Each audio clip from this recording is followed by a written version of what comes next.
இன்றைக்கி இது தாங்க கோயம்புத்தூரோட கிளைமேட்டு. அப்பா ஈவினிங் ஸ்கூல் முடிஞ்சு வந்தோன்னா அவ்வளோ பியூட்டிஃபுல் ரெயின். மார்னிங்கே வந்து மழை வந்துட்டு இருந்தது. அதனால் பிளான்ஸ் எல்லாம் எடுத்து மலையில் வச்சுட்டு போயிட்டேன். சூப்பராக வெட்டாகி கேக்டஸ் கூட என்ஜாய் பண்ணிகிட்டு இருந்தது. கேக்டஸ் கூட சில கேக்டஸை வந்து நம்ம மலைக்கு பயப்படணும். ஆனால் சில பிளான்ஸ் பாருங்கள் மலைக்காகவே வெயிட் பண்ணிகிட்ருக்கோம்.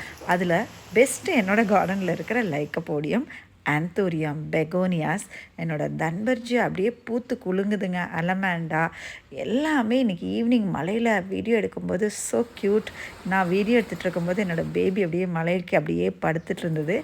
ரொம்ப ரொம்ப அழகாக இருந்ததுங்க. இந்த பிளான்ஸ்க்கெலாம் கண்டிப்பாக ரெயின் வாட்டர் பட்டால் அதோடய லீவ்ஸ் எல்லாம் லுக்ஸ் ஃப்ரெஷ். பாருங்களேன், மான்ஸ்டேரானா எவ்வளோ அழகாக இருக்குது அப்படின்னு சொல்லிட்டு அப்படியே டோட்டல் கார்டனை வந்து நான் வீடியோ எடுத்துகிட்டு இன்றைக்கி இந்த ரெயினை வந்து அப்படி என்ஜாய் பண்ணுங்க. இந்த மாதிரி கிளைமேட்டில் நம்மளுக்கு அப்படியே சூடாக எதாவது சாப்பிட்டுட்டு டீ குடித்தா ரொம்ப ரொம்ப நல்லா இருக்கும் இல்லைங்களா?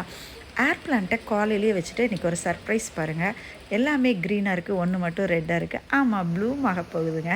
அதே மாதிரி இன்டோரில் இருக்கிற மணி பிளான்ட்ஸ்லாம் எடுத்து அவுட்டோரில் அப்படியே நனைய வச்சுட்டு என்னோடய கேக்டை கார்டனை அப்படியே இன்றைக்கி என்ஜாய் பண்ணி வந்தேங்க. அப்படியே மழை சத்தத்துக்கும் அந்த ஈவினிங்கும் அவ்வளோ ஒரு பியூட்டிஃபுல்லாக இருந்தது.